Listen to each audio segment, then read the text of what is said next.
If we open a map like the one you're seeing on the screen and we zoom in on Taiwan, what we will see is a small island off the coast of China, an island which does not particularly stand out for anything. At first glance, its territory is quite small. Its population, with about 20 million inhabitants, does not exactly make it a giant. Also, its geographical location does not seem particularly relevant. At the end of the day, Taiwan does not stand out any more than other Asian islands, such as those that make up the Philippines or Indonesia. However, in spite of everything, the truth is that today, Taiwan is one of the most crucial, strategic, and potentially dangerous territories in the world. We're talking about an island that, according to many, could trigger a new global war.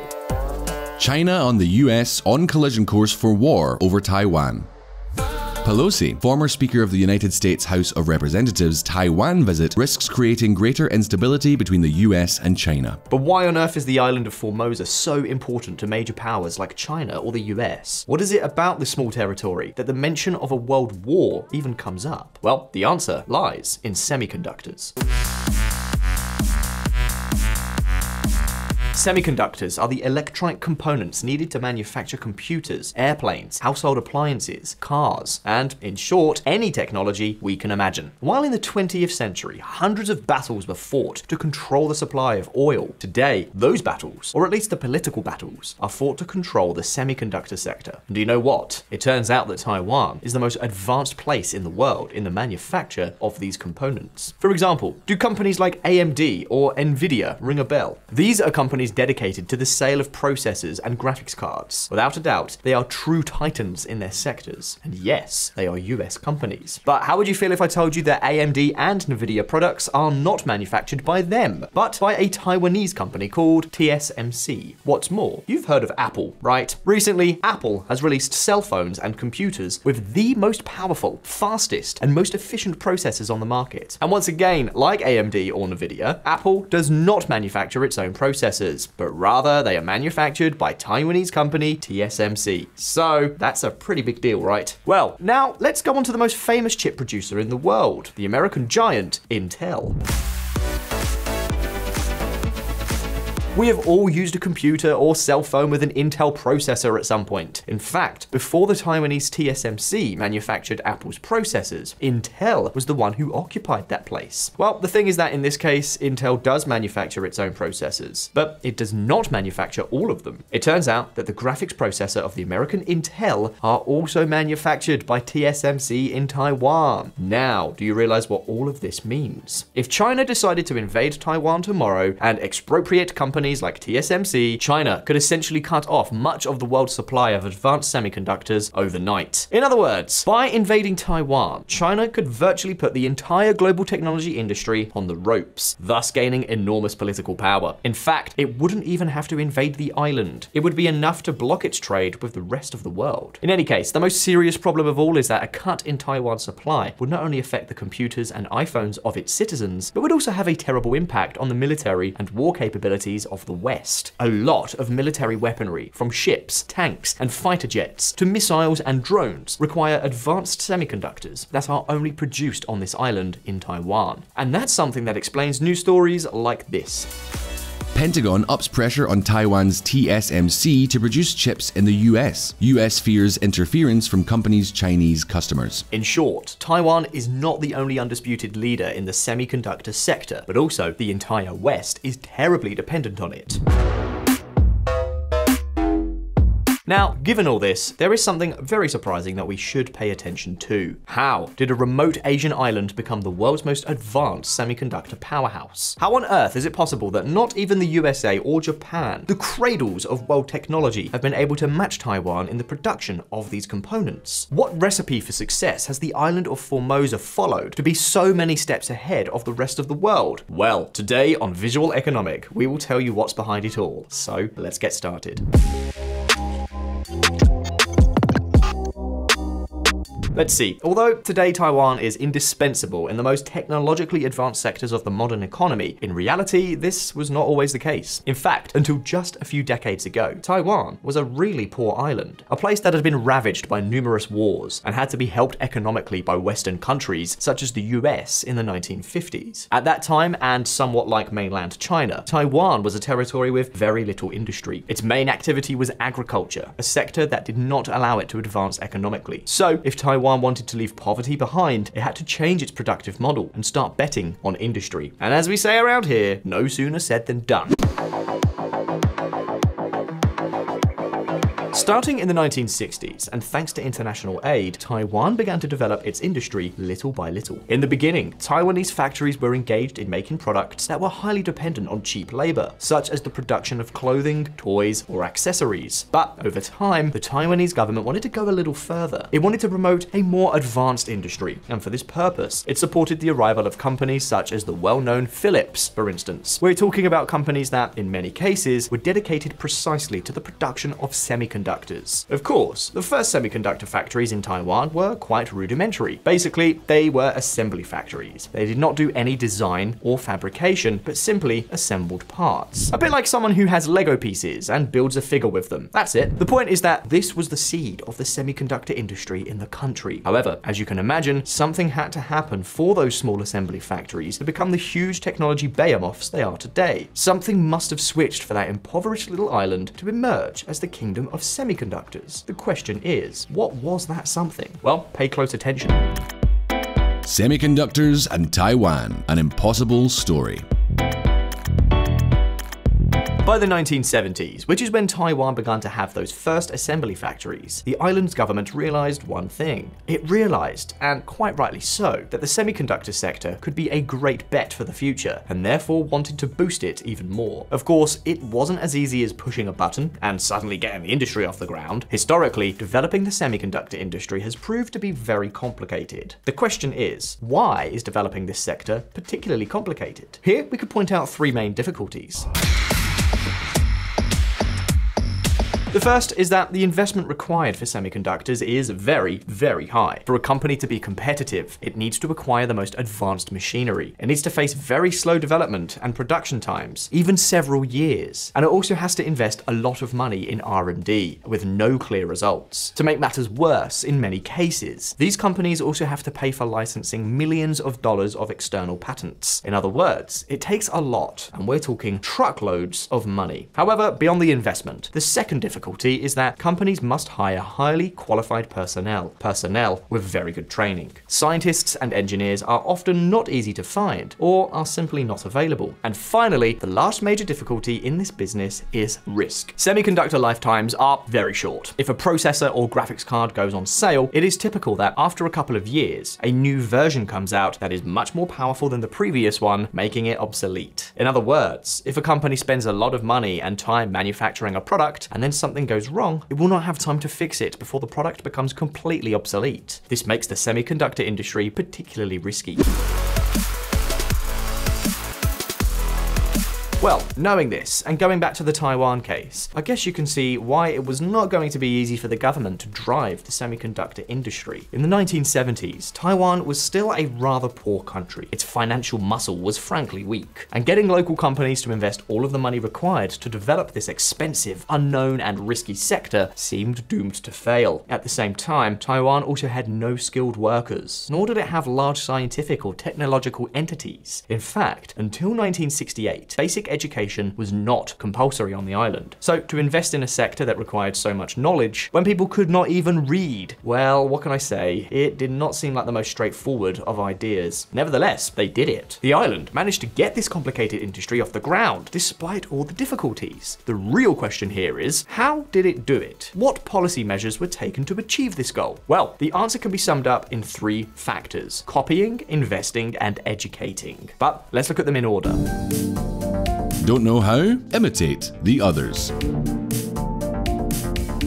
If there is one thing that we can take away from this whole story, is that it was unrealistic for Taiwan to be able to develop all the research needed to compete with the advanced technology of countries like the US or Japan on its own. What it could do, however, was to copy these technologies, and in fact, it did so on many occasions. But do you want a more concrete example? Then take a look. In the early 1990s, companies from developed countries, such as Philips and Sony, had great success with the sale of CDs and DVDs. In those years, these products were true commercial revolutions. The problem was that Taiwan neither manufactured them nor knew how to manufacture them. However, that was not a problem for the Taiwanese company UMC. In only 6 months, this company copied the technologies of CDs and DVDs, and after a short time, it ended up being the largest producer in the world. UMC ended up manufacturing up to 5 million discs per month, more than the original creators, Philips and Sony. Now, don't think that when we talk about copying, we're talking about Taiwan skirting intellectual property laws. In reality, Taiwan's technology copying was all legal and part of a government strategy. More specifically, Taiwan's technology copying strategy was carried out by ITRI, the Taiwanese Industrial Technology Research Institute, which was created by the government in 1973 and was aimed at expanding the country's technology industry. The question is, what exactly did this technological copying strategy consist of?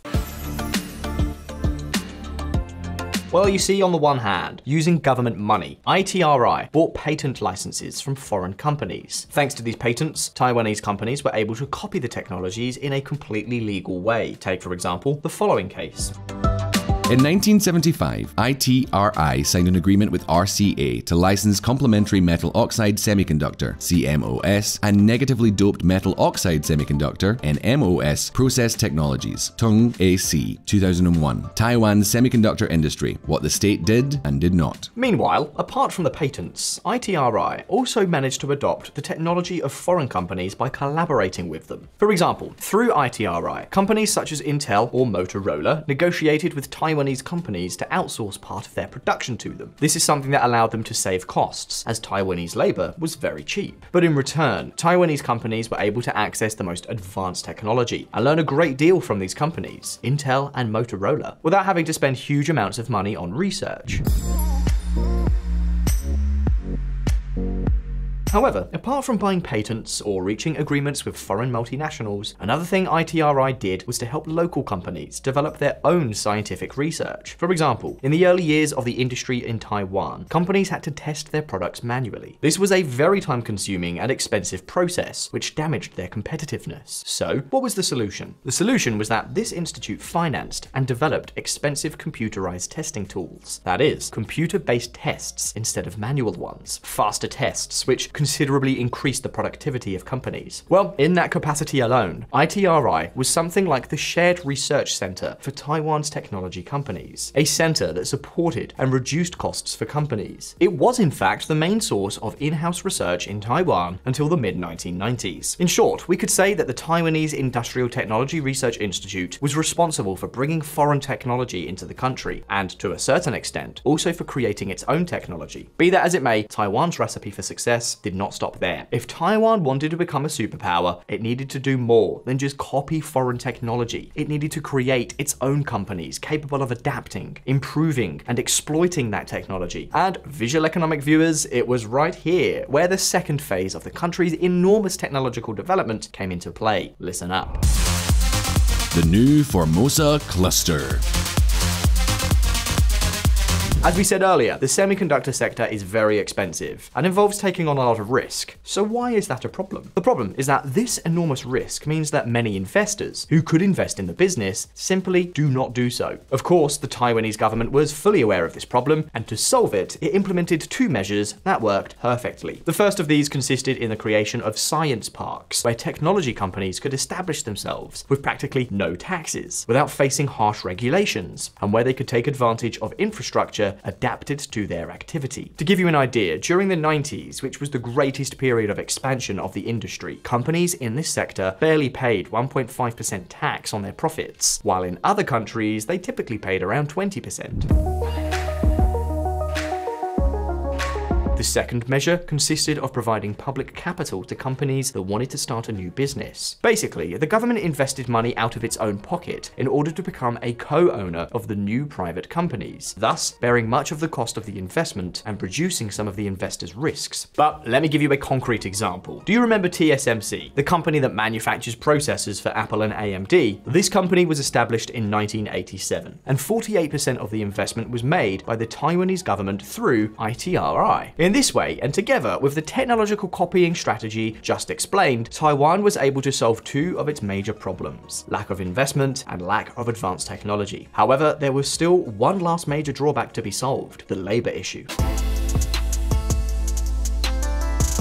Despite having access to modern technology and powerful new companies, Taiwan still lacked skilled workers. Well, to fix this, the government promoted very close partnerships between the Taiwanese business community and universities. Companies began to collaborate with universities by sending equipment, materials, and tools so that students could have advanced learning focused on the needs of the industry. At the same time, students could do internships in these companies, and when they finished their studies, they could stay with them, securing a job. This close collaboration between companies and universities, along with the government's promotion of education, almost doubled the percentage of people with higher education in the country in just 18 years. What's more, many of these people were trained in fields such as mathematics or engineering. And take note, because it didn't end there. Another measure taken by the government to ensure a skilled labor force was to develop support programs for workers who wanted to move to work in other countries and then return. In this way, some Taiwanese went to work in the best companies abroad, and when they returned home, they came back with a lot of valuable knowledge that allowed them to boost local industry. Not only that, but many of those who returned set up their own companies, or later had important contacts with whom they developed large businesses. In short, thanks to all this, Taiwan went from being a simple assembler in the 1970s to starting to create real semiconductors. At first, it did this with digital clocks, circuits for toys, and very basic technologies, and later it progressed to producing the most advanced technologies, from the first semiconductors to the most advanced ones. However, something was still missing. Taiwan not only managed to create a strong industry, it managed to create the best semiconductor industry in the world. And to be the best, it's not enough just to copy others. You have to go one step further, create unique products, and blow away the competition. The question is, how did Taiwan manage to do that? What was the differentiating factor that triggered its success? Well, let's take a look. The mushroom model.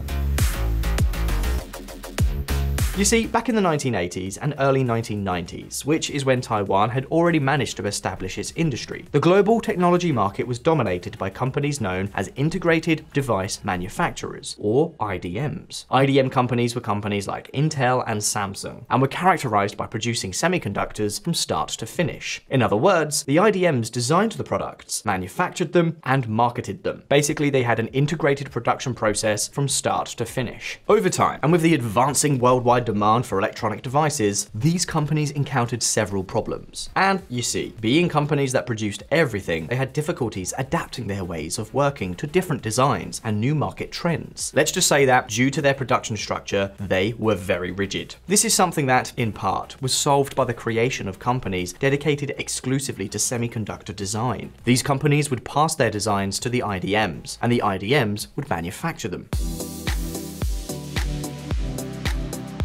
However, this way of operating was quite problematic. If you think about it, the design firms were rivals of the IDMs. If the IDM copied a design from these companies and acted in bad faith, it would cause a lot of trouble. Well, it was right here that Taiwan's real revolution in the semiconductor industry began. And it all happened thanks to the intervention of this man, Morris Chang. Morris Chang is a former president of ITRI and had experience working in US semiconductor companies such as General Instrument and Texas Instruments. You know, one of those workers who went to work abroad and came back with a lot of knowledge and a desire to undertake his own projects. Well, Morris Chang was none other than the founder of the incomparable TSMC. And TSMC was a huge revolution for one essential reason. It was the first company dedicated exclusively to semiconductor manufacturing. Unlike IDMs such as Intel, TSMC neither designed nor marketed, nor was it in charge of production processes beyond pure manufacturing. And Visualeconomik viewers, this gave it an absolute advantage over other companies for two main reasons. The first is that by focusing on semiconductor manufacturing alone and not on other things, TSMC was able to create more efficient processes and greatly reduced costs. You know, don't bite off more than you can chew. And at the same time, the second advantage of TSMC's specialization was that it was able to work with design companies in a more flexible, secure, and profitable way. TSMC's production was not exclusively adapted to a specific semiconductor type, but instead was adaptable to different designs provided by external companies. Proof of this is that today, TSMC produces for a multitude of companies, such as Intel, AMD, Apple, and Nvidia, and is able to make money with all of them. And keep in mind that TSMC was exclusively dedicated to manufacturing. This no longer meant direct competition for design design companies. If a designer sent its product to TSMC, there wouldn't be the risk of TSMC copying it or acting in bad faith. Conclusion: design companies started to go to TSMC as their preferred choice, and then TSMC skyrocketed in the market. To give you an idea, during the 1990s, TSMC's profits grew by up to 50% each year, and by the early 2000s, in just over a decade, this company had established itself as the absolute market leader. Now, although the TSMC case may appear to be an isolated example, the truth is that this way of producing went much further and benefited the entire Taiwanese industry as a whole. Why? Well, remember Taiwan's technology parks? In those parks, and partly thanks to the mediation of ITRI, the rest of the companies followed a specialization process very similar to the one followed by TSMC. Take a look at this image, for example. What you are looking at is a representation made in 2014 of how the semiconductor industry was divided in Taiwan. Each box represents a separate production process, and the number in the circles represents the number of companies dedicated exclusively to each of those processes. Basically, what you just saw means that since the arrival of TSMC, Taiwan experienced industrial growth, following a kind of mushroom pattern. Many specialized companies emerged, and because they were so specialized, they all had the same competitive advantages as TSMC. Thanks to this, the Taiwanese industry managed to increase its production speed, to make its production more flexible to adapt to new product varieties, new trends, and new technologies. But all this happened in an environment of low taxes, expansive international openness, and where labor costs were still relatively cheap. The result? The result was that Taiwan's industry left its competitors in the dust. Its formula was specialization, rapid and flexible investment, and the synergies of technology parks, along with its close ties to universities and international markets.